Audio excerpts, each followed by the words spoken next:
আসসালামু আলাইকুম, স্বাগতম আমাদের চ্যানেলে। আজ আমরা আলোচনা করব একটি গুরুত্বপূর্ণ বিষয় নিয়ে, সেটা হলো সিমেন অ্যানালাইসিস বা বীর্য পরীক্ষা। বীর্য পরীক্ষা একটি মেডিকেল টেস্ট যা পুরুষদের প্রজনন ক্ষমতা নির্ধারণ করে, অর্থাৎ পুরুষের শুক্রাণু সংখ্যা, গতি, আকার, বন্ধ্যাত্ব সমস্যা নির্ধারণ করে। বীর্য পরীক্ষা তিনটি কারণে করা হয়। নাম্বার 1, বন্ধ্যাত্ব নির্ধারণ।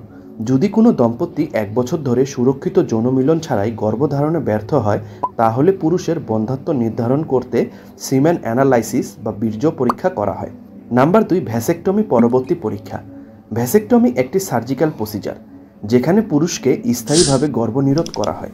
এ প্রক্রিয়ায় পুরুষের ভ্যাসা ডিফারেন্সিয়া কাটা হয় বা সিল করা হয়, যাতে শুক্রাণু মূত্রনালীতে প্রবেশ করা থেকে বিরত থাকে। বীর্য পরীক্ষার মাধ্যমে ভ্যাসেক্টমি সফল হয়েছে কিনা জানা যায়। নাম্বার 3, প্রজনন স্বাস্থ্য মূল্যায়ন। পুরুষের প্রজনন স্বাস্থ্যের সার্বিক অবস্থা নির্ধারণ করতে বীর্য পরীক্ষা করা হয়।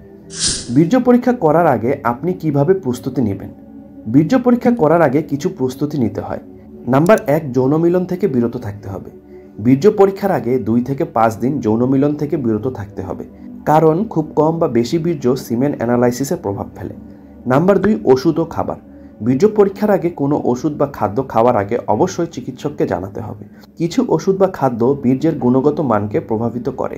তাছাড়া বীর্য পরীক্ষার আগে অ্যালকোহল পান, ধূমপান থেকে বিরত থাকতে হবে। এগুলো বীর্যের গুণগত মান কমায়। নাম্বার 3, স্ট্রেস ও শারীরিক পরীক্ষা। বীর্য পরীক্ষার আগে শারীরিক ও মানসিকভাবে চাপমুক্ত থাকতে হবে। যে কোনো ধরনের অসুস্থতা বা জ্বর থাকলে পরীক্ষার আগে চিকিৎসককে জানাতে হবে, কারণ এসব কন্ডিশন বীর্যের গুণগত মানকে নষ্ট করে। বীর্য পরীক্ষার পদ্ধতি। সাধারণত পরীক্ষার জন্য সমহনের মাধ্যমে বীর্য সংগ্রহ করা হয়। পরীক্ষাগারেই এই বীর্য সরাসরি সংগ্রহ করা হয়। যদি পরীক্ষাগারের বাইরে বীর্য সংগ্রহ করতে হয়, তাহলে তা 30 থেকে 60 মিনিটের মধ্যেই সেই বীর্যের স্যাম্পল পরীক্ষাগারে পৌঁছাতে হবে।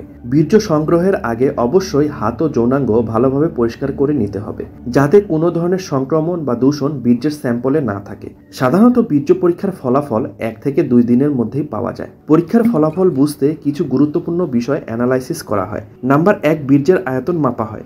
এটি সাধারণত 1.5 থেকে 5 মিলিলিটার থাকতে হয়। নাম্বার 2, পিএইচ মাত্রা। বীর্যের পিএইচ মাত্রা 7.2 থেকে 8-এর মধ্যে থাকা উচিত। নাম্বার 3, শুক্রাণুর সংখ্যা। প্রতি মিলিলিটার বীর্যে 15 মিলিয়নের বেশি শুক্রাণু থাকা ভালো। নাম্বার 4, শুক্রাণু চলাফেরার ক্ষমতা পরীক্ষা করা। শুক্রাণুকে 3 ভাগে ভাগ করা হয়: দ্রুত চলমান, ধীর গতিতে চলমান আর অচল। মোট 80% বা তার বেশি শুক্রাণু চলাফেরা করতে হয়। আজ এ পর্যন্তই। ভালো থাকবেন, সুস্থ থাকবেন। ভিডিওটি যদি ভালো লেগে থাকে চ্যানেলটি সাবস্ক্রাইব করে আমাদের সাথেই থাকবেন। ধন্যবাদ।